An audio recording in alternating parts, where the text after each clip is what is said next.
Antes de tudo, nós vamos fazer um minutinho de oração, né? Porque o Senhor preparar um ambiente, a esfera, o nosso espírito, para nós realmente ter comunhão, né?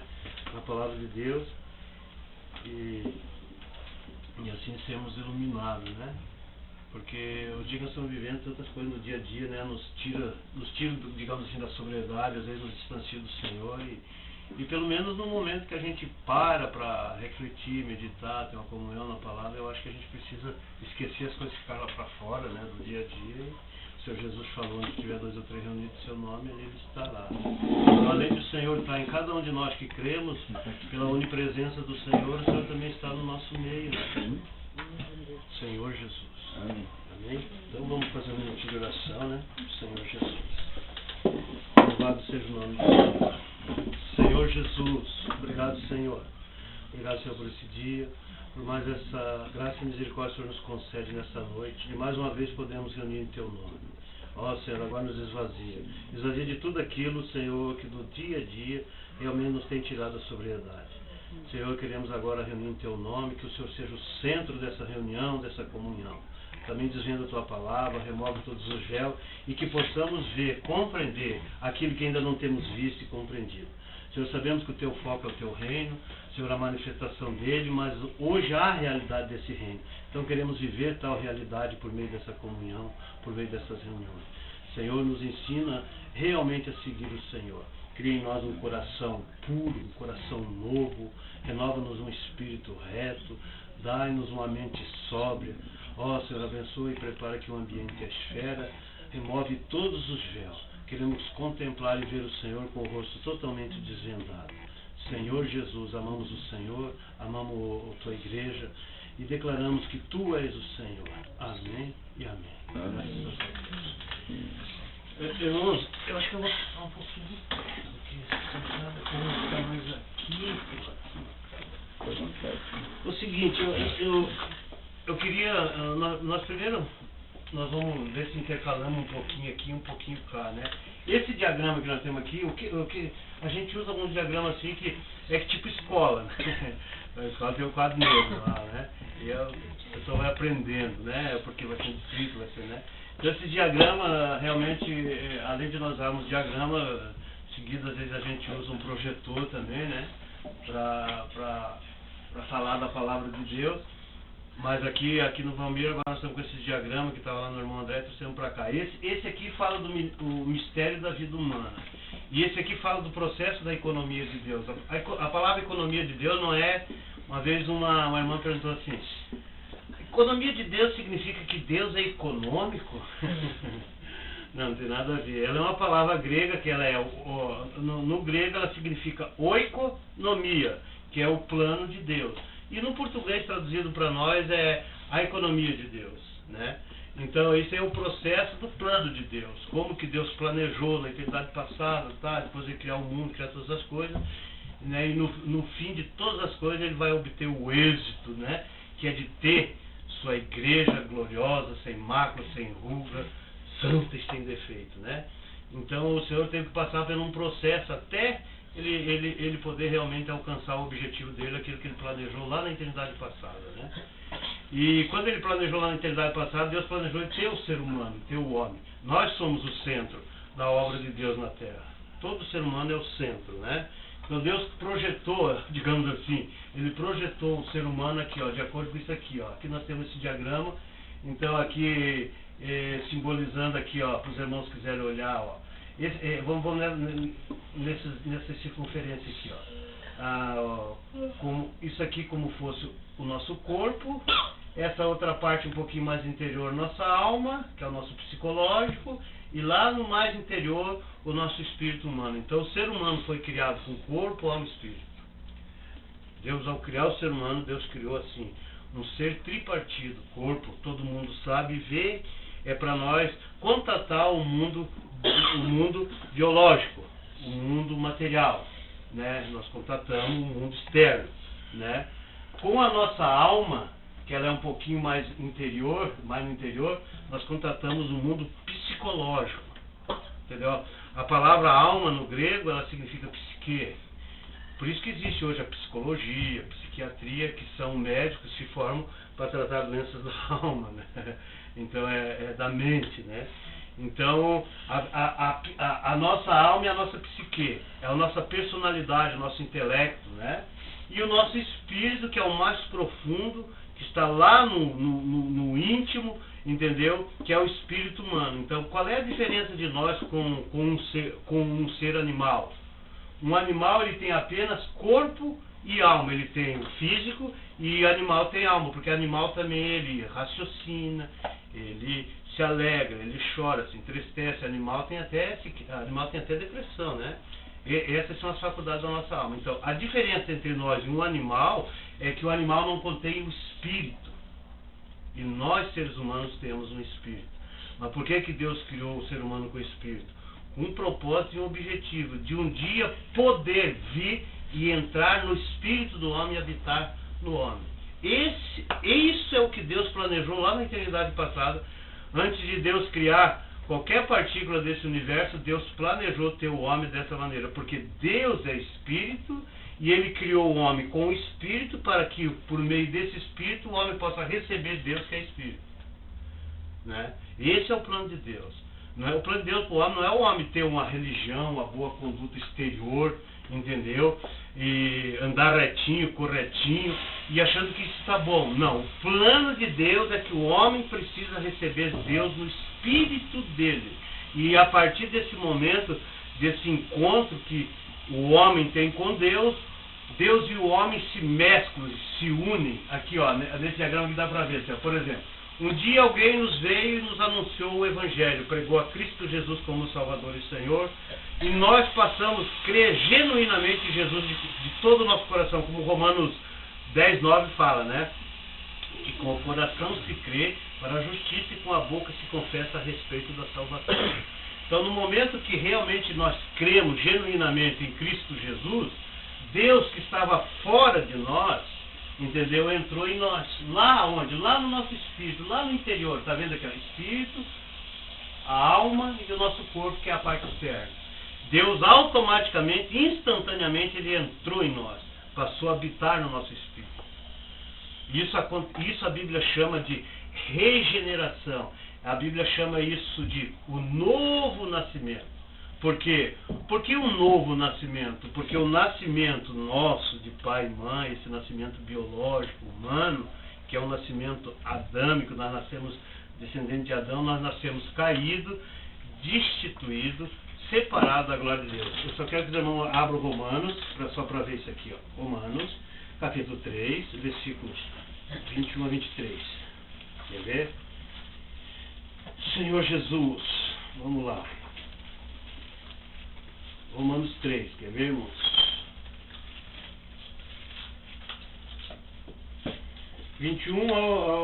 ao 23. Romanos 3? Romanos 3, Romanos 3, 21 ao 24. Vamos ler.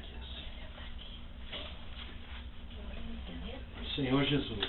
Esse versículo aqui, ele é, olha, irmão, eu digo assim, toda a palavra de Deus, ela é de suma importância, né? Porque você não pode deixar fora uma letra sequer da palavra de Deus. Mas tem certas porções da palavra de Deus que ela se traz mais uma clareza, assim, entendeu? Onde você vê que realmente o amor e a misericórdia do Senhor é uma coisa que humanamente não se explica e nós não conseguimos falar sobre essa grandeza da misericórdia e do amor do Senhor para conosco, né? Então aqui, ó, Romanos 3, 21 ao 24 fala assim, ó. Mas agora, mas agora, sem lei, se manifestou a justiça de Deus, ó. É sem lei, a gente tem que prestar bem atenção assim, mas agora, sem lei, se manifestou a justiça de Deus, testemunhada pela lei e pelos profetas. Entendeu? Por exemplo, hoje no mundo, existem muitas religiões que não fizeram uma separação da antiga aliança, o Velho Testamento, para a nova aliança, o Novo Testamento, entendeu? E ainda querem viver de acordo com os padrões da antiga aliança, entendeu? De tentar agradar a Deus no seu esforço, de fazer as coisas na sua própria capacidade, entendeu? Mas a justiça de Deus, agora, ela se manifesta sem lei, não precisa mais dessas coisas de tentar fazer para Deus, entendeu? E a lei, ela se manifestou, essa justiça de Deus, que não é mais de acordo com a lei, mas ela foi testemunhada pela lei, porque a lei falava da justiça de Deus que viria por meio de Jesus Cristo. Então, agora fala assim, testemunhada pela lei e pelos profetas. Ó. A justiça de Deus, no versículo 22 fala assim, a justiça de Deus, ó, a justiça de Deus mediante a fé, mediante a fé em Jesus Cristo. Ó. A justiça de Deus é mediante a fé em Jesus Cristo para todos e sobre todos os que creem. É para todos e sobre todos. Mas aí precisa uma coisinha a mais. Para aqueles que creem. Para aqueles que realmente creram. Entendeu? Que pela lei não há justiça. Agora a justiça de Deus se manifesta, né, por meio da fé em Cristo Jesus sobre todos os que creem. Porque não há distinção. Para Deus não há distinção. Pois todos pecaram e carecem da glória de Deus. Então todo ser humano pecou e carece da glória de Deus.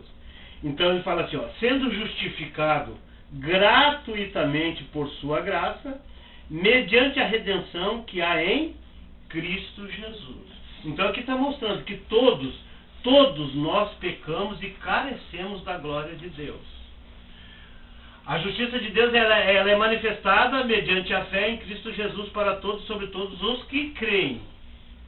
Entendeu? Então nós vamos nos tornar justos aos olhos de Deus no momento que nós cremos. Por quê? Porque Deus que estava fora de nós, Ele entrou no nosso espírito humano. Então a partir desse momento, aos olhos de Deus, você se tornou justo. Não por justiça própria. Não por coisas que você possa fazer de acordo com a lei, com ordenança. Faz assim, faça assado, assim está certo, assim está errado. Entendeu? Não é mais dessa maneira. É mediante a fé em Cristo Jesus, e nesse momento que você creu, Deus que estava fora de você passou a habitar em você. Por isso que quando você vai na palavra um pouco para frente, você vai no livro de Coríntios, você vai no livro de Hebreus, está mostrando que essa habitação de Deus, ela não é um lugar físico, um lugar aonde pode se adornar e criar um belo lugar e achar que Deus vai estar habitando ali. Mas ao contrário, mostra que essa casa, esse tabernáculo, a igreja do Senhor, somos todos nós que um dia fomos justificados mediante a fé. Entendeu? Fomos justificados mediante a fé. Cremos em Jesus Cristo. Porque nós estávamos caídos, destituídos, separados da glória de Deus. Nós estávamos separados da glória de Deus. Todo ser humano, sem Cristo, ele está separado de Deus. Lá no a Epístola de João, capítulo 5, fala assim, irmão,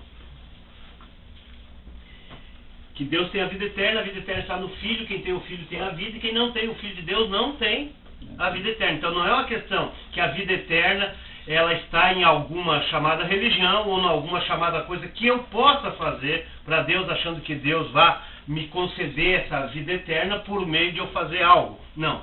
Fala assim que a vida eterna está no Filho. Quem tem o Filho tem a vida, e quem não tem o Filho de Deus não tem a vida.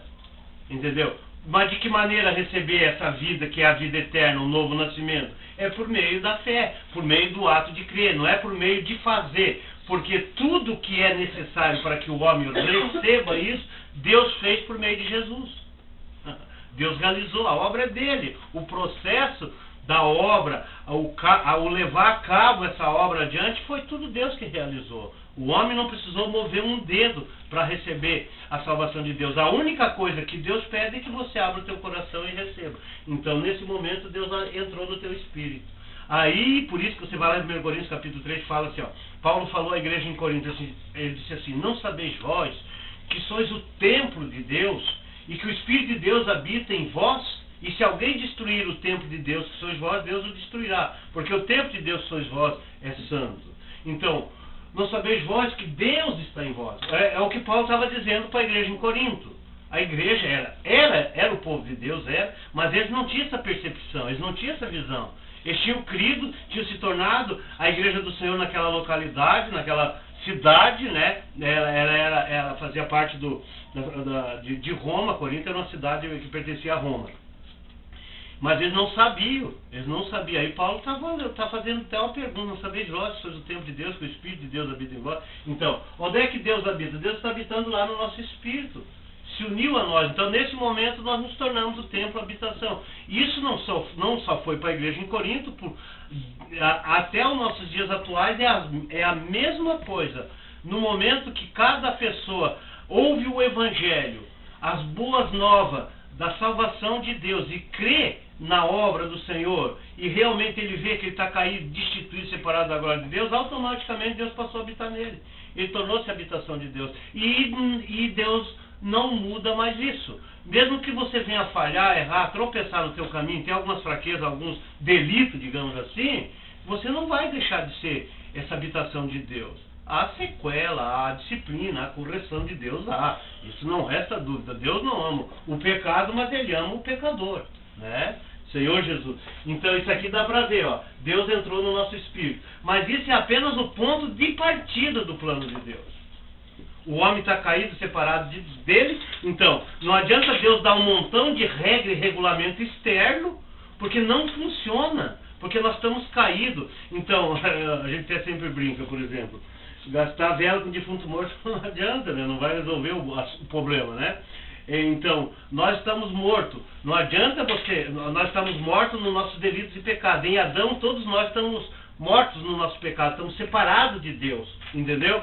Então, o que adianta? Não adianta Deus dar uma porção de regulamento, faça assim, faça assado, isso está certo, está errado, porque não vai funcionar. Um morto, o que ele precisa? Ele precisa de vida. Então, quando nós cremos, Deus entra como Espírito no nosso espírito, como vida, e nos vivifica. Nós que estávamos mortos no nosso delito de pecado, nesse momento fomos vivificados. Nós estávamos sem função para Deus, sem condições de conhecer a Deus. Aí surge, a partir desse momento, desse encontro genuíno que você tem com Deus, aquele anseio, aquele desejo de querer começar a conhecer a Deus. Por quê? Porque agora há uma união entre você e Deus. A gente até sempre faz uma comparação de café com leite, né? Leite e café, você mistura os dois é café e leite, mas estão inseparáveis. É mais ou menos assim que aconteceu. Deus veio e se mesclou no nosso espírito, Deus continua sendo espírito e o nosso espírito continua sendo espírito, mas estão ali unidos, inseparáveis. Agora, como eu falei, isso é apenas o ponto de partida do quê? Do processo do plano de Deus. Esse é apenas em relação ao ser humano, é apenas o ponto de partida. Porque agora o Senhor, Ele quer alcançar a nossa alma e depois o nosso corpo mortal, hein? Senhor Jesus. Amém. Entendeu? Então a salvação de Deus, ela é completa, só que ela começa no Espírito. Quando você recebe a Deus no teu Espírito, você nasceu de novo, você foi regenerado, tornou-se nesse momento o Filho de Deus. Agora, pelo processo de você buscar a Deus, continuar caminhando com Deus, você vai para a palavra, você ora, você invoca, você vive uma vida de comunhão com Deus, Deus passa a permear e encher toda a tua alma. Toda a tua alma. Ó, então, esse é o processo que a Bíblia chama de transformação. Conformação por meio da santificação diária. Quanto mais eu busco a Deus, mais isso está ocorrendo. Entendeu? E por que nós temos condições de buscar a Deus hoje? Porque Deus entrou em nós. Servir a Deus não é mais num dia específico, aonde eu realmente preparo, como diz assim, que nem dizia o irmãozinho lá, eu vou lá, pego o meu terninho, minha gravatinha, minha Bíblia debaixo do braço, agora vou buscar a Deus. Não. Claro que existem os dias que você vai ter contato com as pessoas, vai estar reunido, cultuar a Deus, adorar a Deus. Mas servir a Deus nesse processo é do dia a dia.